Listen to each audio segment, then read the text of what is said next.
वालेकुम, welcome back to my YouTube channel. लें जी, इंतज़ार हुआ ख़त्म। मशहूर तरीन अदाकारा के घर ईद के रोज़ प्यारी से नन्हे बच्चे की आमद से ज्वेलरी आयज़ा ख़ान भी मुबारकबाद देते हुए नज़र आए।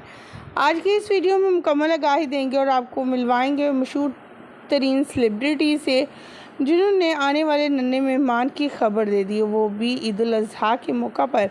ईद उल अज़हा के मौका पर जहां पर तमाम लोग ईद की खुशियां मना रहे थे, कुर्बानियां की जा रही थीं, गोश्त बांटे जा रहे थे, एक दूसरे को दावतें दी जा रही थीं, वहीं पर इस अदाकारा ने अपने हॉस्पिटल से आने वाले नन्हे मेहमान की खबर सुना दी कि अल्लाह ताला ने उन्हें बेटे से नवाजा है। कौन है ये सेलिब्रिटी, ये सब जानने के लिए मेरे साथ बने रहिएगा। वीडियो को विदाउट स्किप किए लास्ट तक देखिएगा ताकि आपको मुकम्मल आगाही हासिल हो सके। वीडियो का आगाज़ करने से पहले छोटी सी रिक्वेस्ट, जो लोग हमारे चैनल पर न्यू हैं, जिन्होंने अब तक चैनल को सब्सक्राइब नहीं किया, चैनल को सब्सक्राइब कर लें, साथ में बेल आइकॉन को प्रेस कर लें ताकि शोबी से आने वाली नई अपडेट का नोटिफिकेशन आपको सबसे पहले और बर वक्त मिल सके। पाकिस्तानी शोबिज़ इंडस्ट्री से ताल्लुक़ रखने वाले मशहूर तरीन सेलिब्रिटी बहुत से ऐसे आए 2025 में जिन्होंने शादियां की है, 2025-2024 के इख्तिताम पर शादियां की और अब अपने आने वाले नन्हे मेहमान की खबर सुनाई। इस अदाकार जोड़े के बारे में हम आपको पहले बताते चले।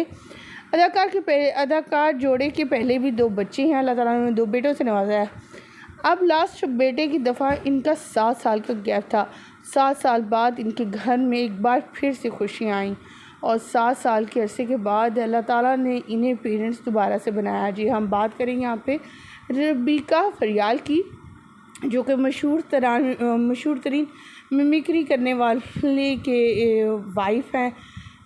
जैसे कि सईदा मोहरेज़ अली, उन्होंने अपने बेटे का नाम रखा है सईदा बुशरा हो गई या फिर सईदा तूबा हो गई। इसके अलावा हीरा मानी और बहुत से अदाकारें इन्हें इनके आने वाले नन्हे मेहमान की खुशखबरी भी सुनकर खुश हुई और मुबारकबाद भी देते हुए नज़र आए। शोबिज़ इंडस्ट्री के मुख्तलिफ सितारे इनके बच्चों को उठाए हुए नज़र आए, जिसमें फैसल कुरैशी की वाइफ और दूसरे अदाकार जोड़े भी थे। अल्लाह ताला से यही दुआ है कि अल्लाह ताला औलाद जैसी नेमत से सबको नवाजे और किसी को इसका मोहताज ना करें। अल्लाह औलाद अता फरमाई तो पूरे अज़ा के साथ अता करे और अल्लाह ताला उसकी हिफाजत भी फरमाए, आमीन। आप क्या करना चाहेंगे, क्या दुआ देंगे इस आने वाले नन्हे मेहमान को कमेंट सेक्शन में ज़रूर बताइएगा। मुझे दीजिएगा यहीं पर इजाज़त। वीडियो अच्छी लगने की सूरत में लाइक कीजिएगा, चैनल को सब्सक्राइब कीजिएगा। अल्लाह ने के बान।